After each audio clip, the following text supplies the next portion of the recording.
बिस्मिल्लाहिर्रहमानिर्रहीम। Dear members, अस्सलाम वालेकुम। कैसे हैं आप लोग? अच्छा डियर मेंबर्स, आज कॉन्ट्रैक्ट ऑफ गारंटी पे हमारा जो है वो सेकंड लेक्चर है। पार्ट वन में हमने सेक्शन 126 से 147 तक देखे। ना सिर्फ ये हमारा कॉन्ट्रैक्ट ऑफ गारंटी के ऊपर लेक्चर है, इसके साथ ही साथ मैं आपको ये भी बता रहा हूँ कि किस तरह से एक जो है वो स्टैचू को जो है वो पढ़ा जाता है। ठीक है, और होप कि मुझे वो पिछली बातें, वो पिछली नसीहतें वो रिपीट करने की ज़रूरत नहीं है। अगर आप में से किसी मेंबर ने अभी वो पहले वाला लेक्चर जो है वो नहीं सुना, तो वो पहले पार्ट वन देख ले और उसके बाद इस पार्ट टू की तरफ हम लोग जो है वो आगे चलते हैं। अच्छा, आज मैं आपको एक नई टेक्निक बताऊंगा सीखने की। वो क्या? देखें, हम सोचते रहते हैं कि सर बाबर मुझे बताए, फला बंदा बताए, फला बंदा, मैं कोई एकेडमी ज्वाइन कर लूं। यकीन जाने आज का दौर है ही नहीं, जरूरत ही नहीं है। सोशल मीडिया इतनी पावरफुल चीज है कि यू कांट इमेजिन। मैं आपको जो भी लेक्चर देता हूं मैं सोशल मीडिया से ही तैयार करता हूं। मसलन अगर आपने कॉन्ट्रैक्ट ऑफ गारंटी सीखना है ना, तो जाएं यूट्यूब के ऊपर, लिखें कॉन्ट्रैक्ट ऑफ गारंटी। वहां पे ऐसे ऐसे लेक्चरर्स, अगर आप उर्दू में सुनना चाहते हैं तो इंडियन लेक्चरर्स, और इतने जबरदस्त किस्म के लेक्चर्स कि आज मैंने भी आपके लिए, जो हमने पिछला कॉन्ट्रैक्ट ऑफ गारंटी का जो लेक्चर पढ़ा है उसके ऊपर मैंने भी आपके लिए जो है वो एक जो है वो लेक्चर जो है वो मैंने जो है एक वीडियो सिलेक्ट की है, जो कि मैं आपके सामने अभी रन करूंगा। अगर आपको अगर आपको जो है वो मसलन मैं उसको प्ले करता हूँ, अगर आपको उसकी समझ ना आए या आवाज उसकी क्लियर ना हो, तो फिर आप खुद YouTube के ऊपर जाके वहां पे कॉन्ट्रैक्ट ऑफ गारंटी लिखें, तो वहां पे वो आपको जो है वो वीडियो जो है वो नजर आ जाएगी। बिलीव मी, उसने 5 मिनट के अंदर, वो जो मैं आपको उस दिन बड़ी कोशिश कर रहा था समझाने की, उसने 5 मिनट में वो सारा कुछ जो है वो क्लियर कर दिया। तो लॉ समंदर है, मैं परफेक्ट नहीं हूं, हम एक दूसरे से सीखते हैं। तो आइंदा के लिए आपने कोई भी सब्जेक्ट पढ़ रहे हैं तो सबसे पहले आपने सोशल मीडिया का सहारा लेना है, यूट्यूब पे जाना है जाके, तो आपने देखना है कि आया इस पे कोई लेक्चर पढ़ा है। सबसे पहले कोई पाकिस्तानी ऑथर देखें, पाकिस्तानी लेक्चरर देखें, अगर वो नहीं है तो फिर आप इंडियन का देख लें और उसको सुने। तो आपको बड़ी हद तक जो कॉन्सेप्ट है वो क्या हो जाएगा, उसके ऊपर क्लियर हो जाएगा। तो पिछला जो लेक्चर है उसके बारे में एक वीडियो देखते हैं, और उसके बाद हम लोग जो है अपना जो आज का लेक्चर है जो पार्ट टू है उसको हम लोग जो है वो स्टार्ट करते हैं।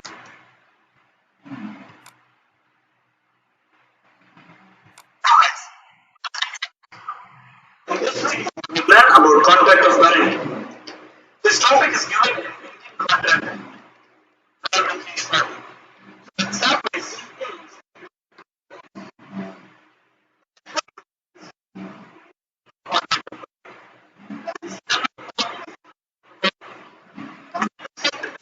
the help of some examples. Contracts are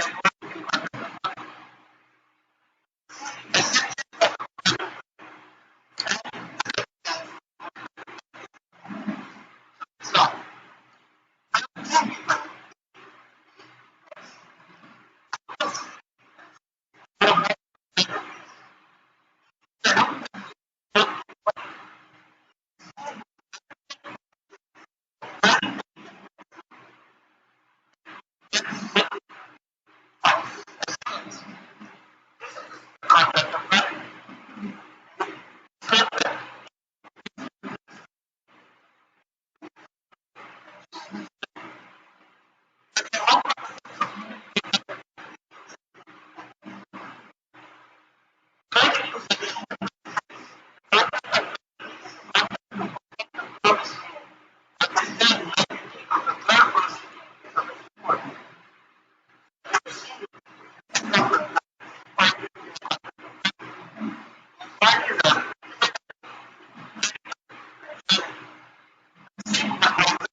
so dear members, आपने वीडियो देखी, कितने कमाल तरीके से उसने एक्सप्लेन किया। अब आप एक दफा कॉन्ट्रैक्ट ऑफ इंडेमनिटी या कॉन्ट्रैक्ट ऑफ गारंटी लिखें, आपको कई वीडियोस मिलेंगी। कहने का मतलब ये, अगर आप में पैशन है ना सीखने का, तो आपको किसी की तरफ देखने की जरूरत ही नहीं है। You can do your self.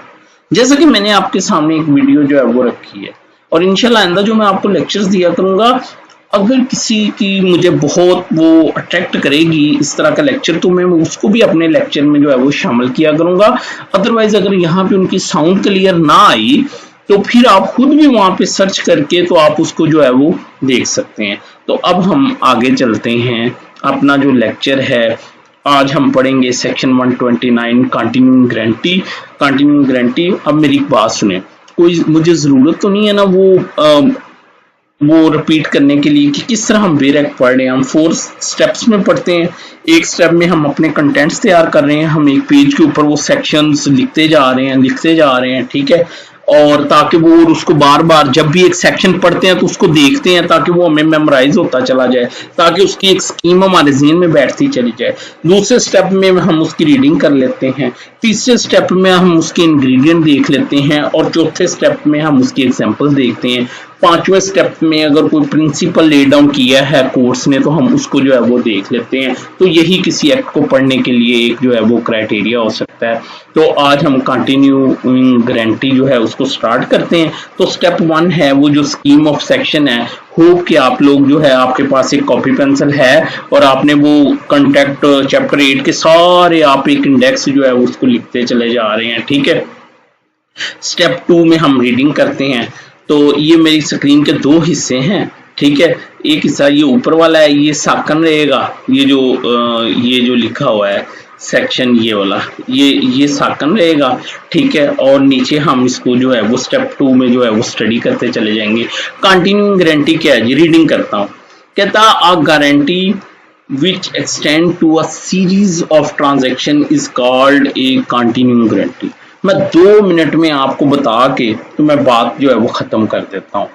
अगर मैं छोटी हूं और मैं क्रेडिटर को ये बात कहता हूं कि भाई इसको तुम जो है वो 4 बोरी जो है वो सीमेंट दे दो, ठीक है। तो ये क्या है, ये 1 ट्रांजैक्शन है, इसको हम कहेंगे स्पेसिफिक गारंटी जो एक ही ट्रांजैक्शन पे मुश्तमिल है। अब अगर उसने एक उसको बोरी दे दी, 4 बोरियां या 5 बोरियां मेरे कहने पे उसने दे दी। अब वो अगर उसके बाद दोबारा आता है तो वो उसको दोबारा वो खुद से वो क्रेडिटर दे देता है प्रिंसिपल डेटर को वो बोरियां। तो क्या अब वो लायबल होगा श्योरिटी? नो, क्योंकि वो स्पेसिफिक गारंटी थी, वो एक ही ट्रांजैक्शन की हद तक थी। अच्छा, अब यही एग्जांपल ऐसे देखें, मैं उसको ये बात कहता हूं कि यार ये जब आए ये जितनी मांगे वो इसको देते जाना वो बोरियां, अगर ये नहीं देगा पैसे तो मैं पे करूंगा। अब आप गौर करें, अब ये सीरीज ऑफ ट्रांजैक्शन आ गए तो इसको कहेंगे कंटिन्यूइंग जो है वो गारंटी। तो होप कि आपको मेरी बात की समझ आ गई है। सिंपल सी बात है, अगर एक ही ट्रांजैक्शन के ऊपर वो मुश्तमिल है तो वो स्पेसिफिक गारंटी है, और अगर वो सीरीज ऑफ ट्रांजैक्शन के ऊपर है तो फिर वो कंटिन्यूइंग जो गारंटी है वो है। अब मैं इसको दोबारा पढ़ता हूं तो आपको समझ आ जाएगी। A guarantee which extends to a series of transaction is called a continuing guarantee। समझ आ गई आपको मेरी बात की। अब हम स्टेप 3 पे चलें। इसके एसेंशियल क्या है? There is a guarantee and that guarantee extend to a series of transaction, full stop। क्यों भी समझ आ गई? अब हम थोड़े से इसके एग्जांपल्स देख लेते हैं। वही एग्जांपल जो मैं आपको बता चुका हूं। कह रहा है in consideration that B will employ C in collecting the rent of B's zamindari promises B to be responsible to the amount of ₹5,000 for the due collection and payment of C of those rent। This is a continuing guarantee। देखें, उसने उसको ये बात कही है कि आप इसको मुलाजम रख लें, ठीक है।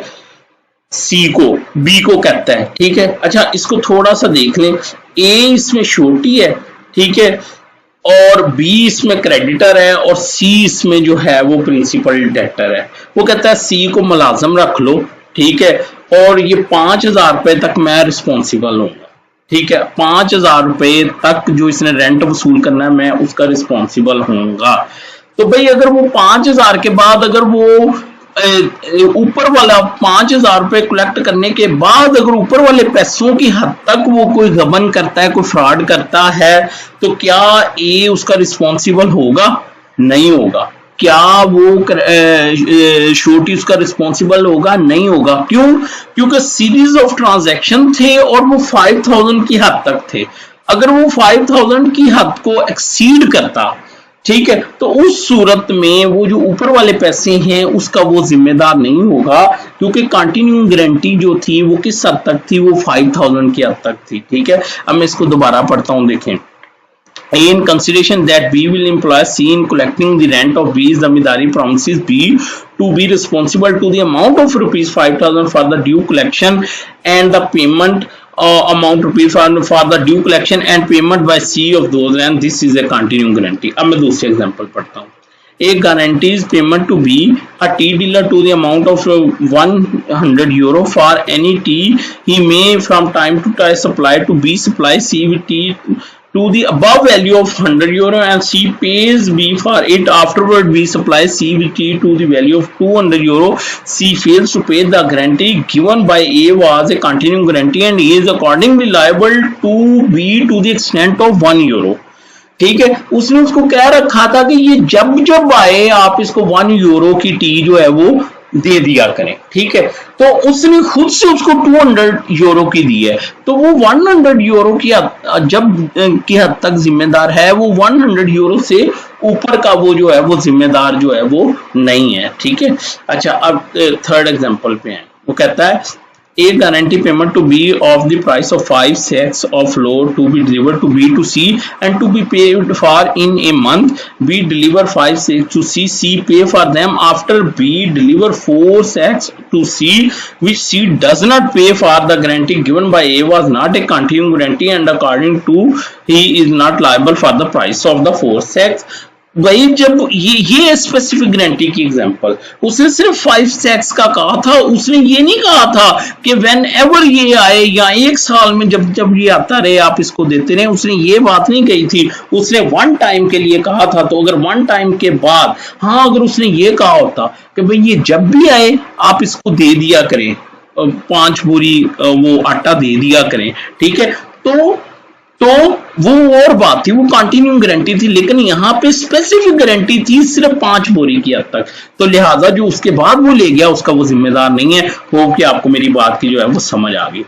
एक और एग्जांपल, जी गारंटी के for payment of 5 bags of wheat purchased by C. C make the payment later. C again purchased 5 bags but did not pay. K suit G held G's guarantee specific guarantee and G's, वही ऊपर वाली example है, same वही example है कि उसने सिर्फ 5 bag की हद तक गारंटी दी थी, तो वो 5 की हद तक है, अगर उसके बाद वो ले गया तो उसका वो जिम्मेदार नहीं है। होप कि आपको मेरी बात की समझ आ गई। अब उसके बाद अगली एग्जांपल देखते हैं। The employment of a person is one transaction and the guarantee for his good conduct is not a continuing guarantee. देखिए अगर कोई छोटी के कहने पे किसी को मुलाजम रख लेता है तो वो वन ट्रांजैक्शन कहलाएगा, वो कंटिन्यूइंग गारंटी नहीं कहलाएगी। ठीक है, समझ आ गई। मसलन एक दफा उसका कॉन्ट्रैक्ट उसके साथ पूरा हो गया, उसके बाद उसने फिर उसको मुलाजम रख लिया, अब अगर कोई वो फ्रॉड करता है तो छोटी जिम्मेदार नहीं है, क्योंकि उसने जो पहला कॉन्ट्रैक्ट हुआ था उसने उस हद तक उसको गारंटी दी थी। ठीक है,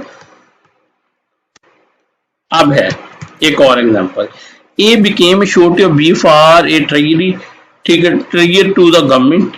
Every year accounts were examined and a new bond entered into. This went on for years. Subsequently, it was found that B had embezzled something in previous years and the government sued A on old bond. A was held liable on the ground of continuing guarantee. ठीक है, अच्छा मैं आपको एक बात बताऊं, guarantee के आप दो हिस्से कर लें काइंड्स। एक है विद रिस्पेक्ट टू ट्रांजैक्शन, तो वो यहाँ कंटिन्यूइंग गारंटी हो जाएगी, और यहाँ कौन सी गारंटी हो जाएगी, वो स्पेसिफिक गारंटी हो जाएगी।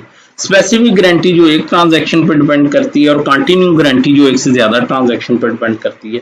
अच्छा, गारंटी की वो काइंड्स करने विद रिस्पेक्ट टू टाइम, उसको कर लें आप रेट्रोस्पेक्टिव और प्रोस्पेक्टिव। रेट्रोस्पेक्टिव का मतलब है जो पीछे जो गुजर चुका है, और प्रोस्पेक्टिव का मतलब कि आज के बाद से। ठीक है, तो वो अगर कॉन्ट्रैक्ट के अंदर लिखा हुआ है कि भाई ये पहले वाली गारंटी, पहले भी जो ट्रांजैक्शन हो चुके हैं मैं उसकी भी गारंटी देता हूं, तो उसको क्या कहेंगे, रेट्रोस्पेक्टिव गारंटी। इसको एग्जाम के पॉइंट ऑफ व्यू से वैसे आपको बता रहा हूं, इसको याद रखने की जरूरत, यानी सिर्फ समझने के हद तक मैंने आपको जो है वो एक बात जो है वो बताई है। ठीक है, अच्छा अब हम थोड़ा सा आगे चलते हैं, इस पे अदर प्रिंसिपल्स हैं वो देख लेते हैं।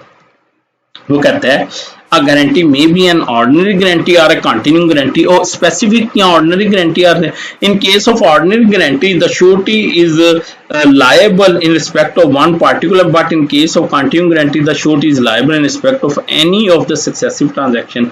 There is no hard and fast rule to determine whether a guarantee is specific or continuing. In fact, it depends upon the intention of the parties making the contract that whether it was a continuous or not. and basically it is the prerogative of the court to determine whether the guarantee was a continuing or specific after recording the evidence of the both parties. ले जी, the object and purpose of continuing guarantee is intended to cover a number of transactions over a period of time. The surety undertakes to be answerable to the creditor for his dealing with the debtor for a certain time. A guarantee for a single specific transaction come to an end as soon as the liability under that transaction ends. Consider illustration 3. वो illustration 3 जो वो 4 बोरी वाली जो पढ़ के आए हैं हम लोग कि वो सिर्फ उसी वक्त उसकी गारंटी जो थी वो खत्म हो गई थी।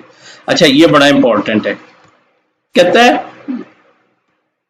है essence of a continuing guarantee is that it applies not to the specific number of transactions but to any number of them and make the surety liable for unpaid balance at the end of the guarantee. यानी continuous guarantee में transactions नहीं देखे जा रहे कितने हो रहे हैं, बल्कि जो बैलेंस है उसको देखा जा रहा है कि वो जो बैलेंस है क्या उसकी हद तक उसने गारंटी दी थी या नहीं दी थी। फर्ज करें ट्रांजैक्शन हो गए हैं 20,000 रुपए की, जबकि उसने गारंटी दी थी 15,000 रुपए की, तो वो 15,000 की हद तक तो लायबल है, 5,000 रुपए की हद तक लायबल नहीं है। यानी नंबर ऑफ ट्रांजैक्शन मैटर नहीं करेंगे, जो ओवरऑल बैलेंस होगा वो मैटर करेगा कि उसकी हद तक गारंटी बनती है या नहीं बनती। आपको मेरी बात समझ आ गई होगी। It was held in a case that a specific guarantee provides for securing of a specific advance or for advance up to fixed sum and ceases to be effective on the repayment thereof, while a continuing guarantee cover a fluctuating account such as an ordinary current account at a bank and secure the balance owing at any time within the limit of the guarantee। वो वही बात कहता है कि जो specific guarantee है उसमें देखा जाता है क्या कि वो जो फिक्स सम है जिसके हद तक उसने दी है उसको या ट्रांजैक्शन को देखा जाता है। लेकिन जो कंटिन्यूइंग गारंटी है उसमें अकाउंट फ्लक्चुएट कर रहा होता है, लेकिन जब गारंटी देखनी है तो फिर ओवरऑल जो बैलेंस होता है उसको देखा जाता है कि आया वो उस गारंटी से एक्सीड कर गया या नहीं कर गया। होप कि आपको मेरी बात की समझ आई होगी। मैंने कोशिश की है कि मैं आपको अच्छी तरह से जो है इसको एक्सप्लेन करूं। अब हम आगे चलते हैं। ले जी, section 130 revocation of continuing guarantee. Step 1 वही स्कीम। अब जो आप लिख रहे हैं सेक्शन लिखें, आप सेक्शन 130 लिखें और एक दफा सब 124 से लेके सब को रिपीट करें और मेमोराइज करें कि 124 क्या है, 125 क्या है, 6 क्या है, 1 है, तो एक स्कीम आपके ज़हन में जो है वो बैठती चली जाएगी। अब हम रीड करते हैं कि सेक्शन 130 क्या कहता है। वो कहता है continuing guarantee may at any time be revoked by the surety as to the future transaction by notice to the creditor। लो जी, दो चीजें हैं इसमें। कह रहा है, मैं आपको बता देता हूं, वो कहता है कि जो कंटिन्यूइंग गारंटी है ना उसको किसी भी वक्त रिवोक किया जा सकता है बाय द surety, लेकिन as to the future transaction जो पीछे हो गया, जो पीछे प्रिंसिपल डेटर ने लोन ले लिया उसकी अब तक रेवोकेशन नहीं होनी, जो कि वो जिस पे अमल हो चुका है। लेकिन जो फ्यूचर ट्रांजैक्शंस हैं उसकी अब तक कहा जा सकता है। मसलन एक बंदे ने गारंटी दी थी कि जी मैं जो है वो कि ये जो है ना आप इसको 50,000 रुपए तक लोन दे सकते हैं। उसने 25,000 रुपए तक लोन ले लिया, उसके बाद जो है उसने कह दिया कि बस भाई अब इसको मजीद लोन नहीं देना। तो जो 25,000 गुजर गया उसकी हद तक रेवोकेशन नहीं हो सकती, उसकी हद तक श्योरिटी जिम्मेदार रहेगा, लेकिन जो अगला 25,000 रुपया है उसकी हद तक अब रेवोकेशन जो है हो सकती है। लेकिन उसका भी क्या है, subject to notice, by notice to the creditor. वो रेवोकेशन के लिए नोटिस देना पड़ेगा किसको, क्रेडिटर को। अब इंग्रेडिएंट देख लेते हैं। वो कहता है अ कंटिन्यूइंग गारंटी में बी रिवोक्ड, ठीक है। 1 रिवोक्ड बाय, कौन करेगा, रिवोक्ड बाय द श्योरिटी। अच्छा कैसी होगी, the revocation will be only as to the future transaction, ठीक है, to the extent of future transaction. फिर revocation will be done by notice to the creditor. हो कि आपको मेरी बात की जो है वो समझ आ गई है। अब हम इसके एग्जांपल्स देखते हैं। कहता है A lend B a certain sum on the guarantee of C, C can not revoke the guarantee but if A has not yet given the sum to B then C may revoke the guarantee by giving notice. हाँ जी, देखें अगर वो जो transaction है उस पर अभी अमल ही नहीं हुआ, ठीक है, तो वो जाहिर बात है वो फ्यूचर में होना है ना उसके ऊपर इम्प्लीमेंटेशन, तो ठीक है उसको रिवोक किया जा सकता है।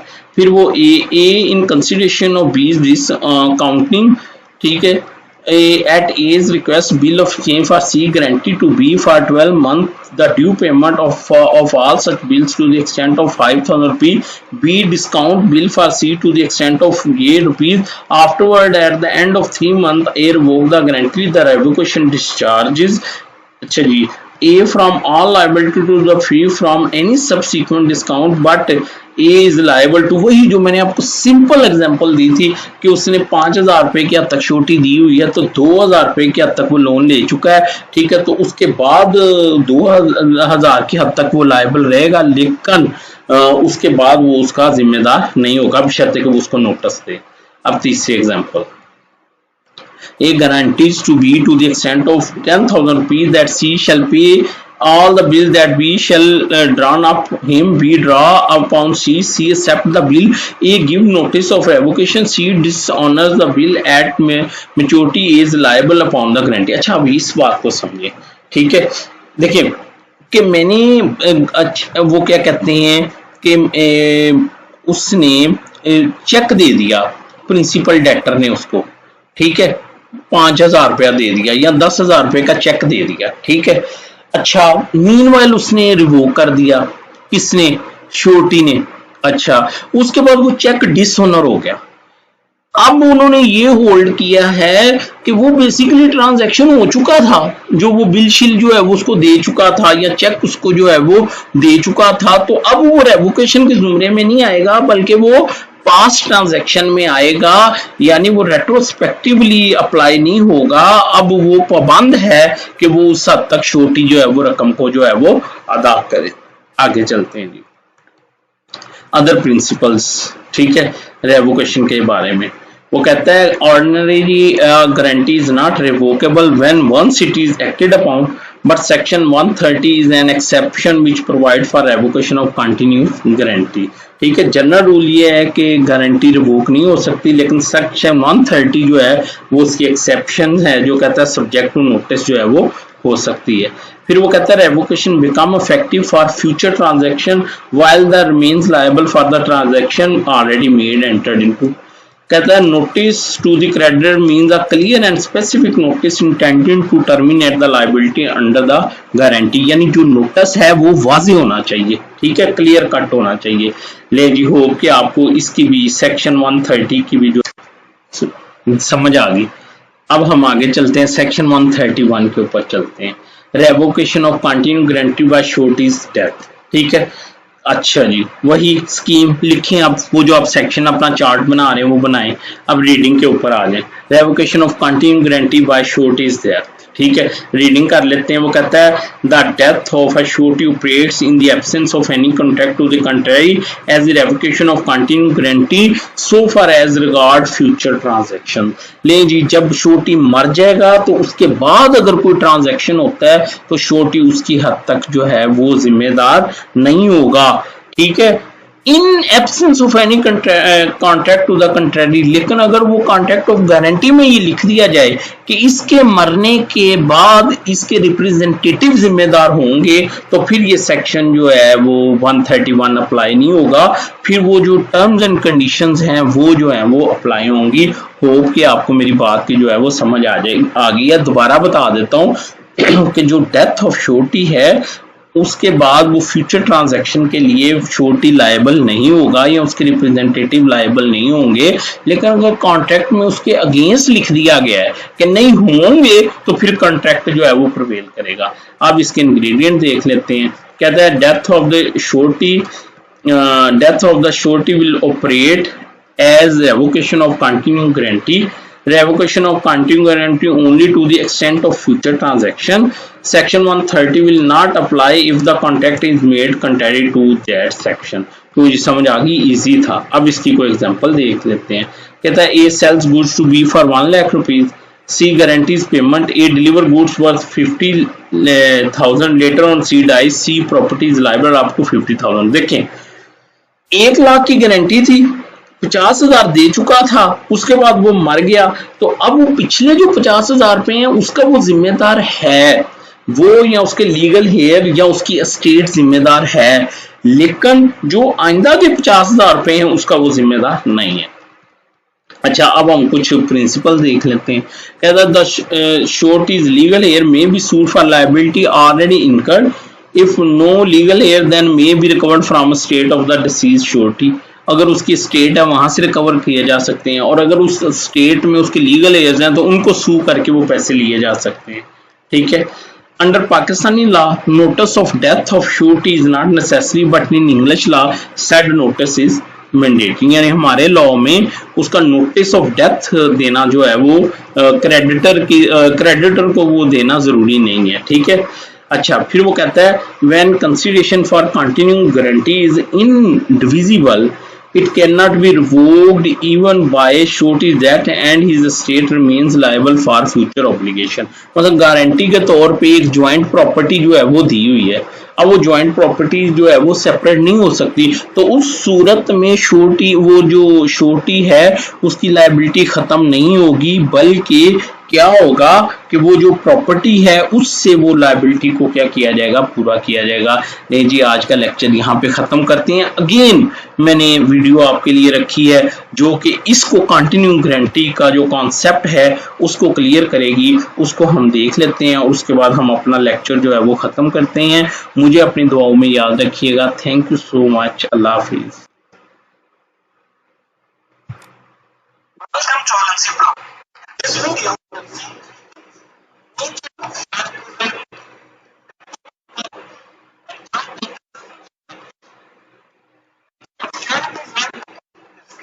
Section 120. Section 129 talks about guarantee. Section 122 talks about third parties and charges. And the three part. So let's start. First of all, let's talk about section 120 of Act. Talks about after section 120,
to section 129, guarantees existence.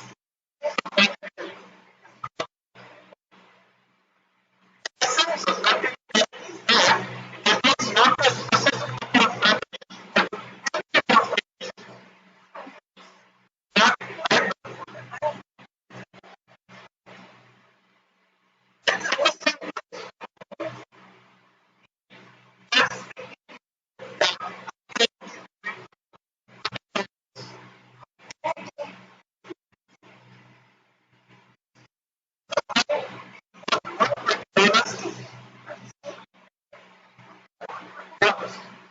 after this,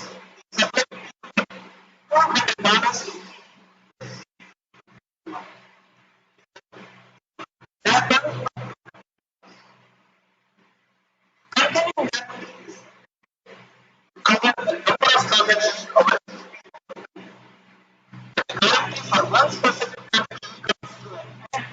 as soon as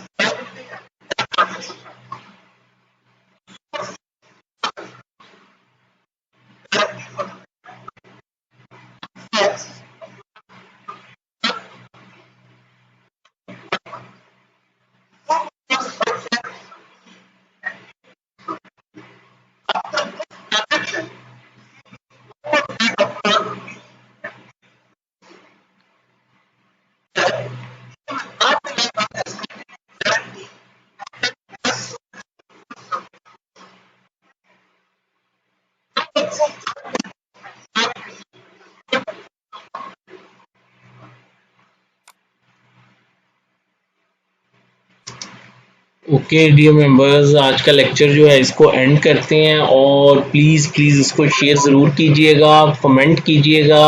अगर मैंने कहीं गलती की है तो मुझे आप जो है वो ज़रूर बताइएगा ताकि मैं खुद को जो है वो करेक्ट कर सकूं। ओके, टेक केयर, अल्लाह हाफिज़।